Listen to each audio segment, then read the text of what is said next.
Hey everybody, hope you're having a great week so far.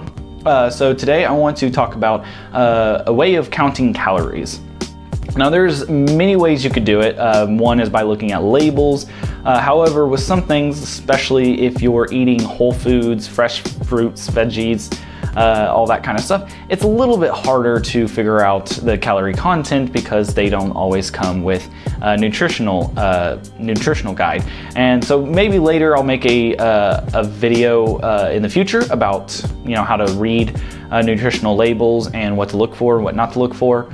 But for right now, I want to kind of talk about counting calories by using like fitness apps. Now there is something that you may need. So if you're using fresh fruits or veggies, I definitely recommend getting a food scale. They're not that expensive.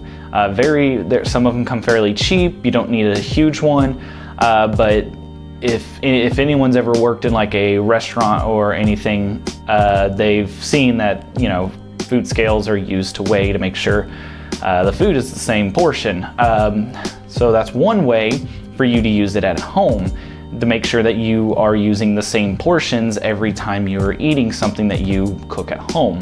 Another way of using it is to see how much that item weighs, so then you can input it into like a calorie app or a fitness app that records meals and counts calories.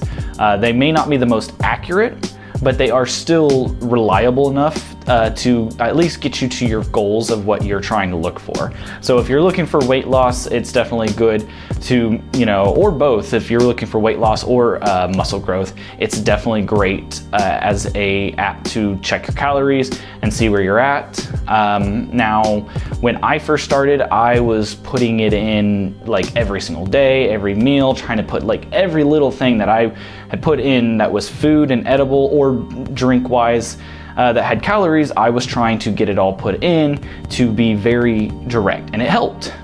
Now, the problem is I know that not everybody can be that dedicated, or it's really hard because I don't do it anymore. What I do and what I'm recommending to do is to count out some of your meals, or figure out what your meals are going to be and try and keep your meals consistent. And that's actually helped me much better. One, it's taken off all the stress of trying to count every single meal that I have. Now it did help too that a lot of those meals were also consistent, so I could just go in and re-put in the same stuff and not have to re-weigh everything and check all that kind of stuff. Another great thing about those fitness apps though is recording in your exercise as well, so it can help you determine whether you're going to be in a calorie surplus or a calorie deficit. Now again, like I mentioned, it's not perfect and it's not exact, but it is something that can give you a good idea. Now you may not know that you're over consuming way too much calories if you're looking for weight loss until you actually figure out how much calories you're taking in versus how much you're expending. So that might get you to change how you're exercising or how you're eating. It's definitely great to record that kind of stuff. One, to also look back on. Two, to see the progress that you've made, the changes that you've had to make in order to adapt your lifestyle, your diet to fit your goals. There's no really true app that I fully recommend. What I suggest is going and looking for one that, records both exercise and food. I think MyFitnessPal is one of the, most known ones.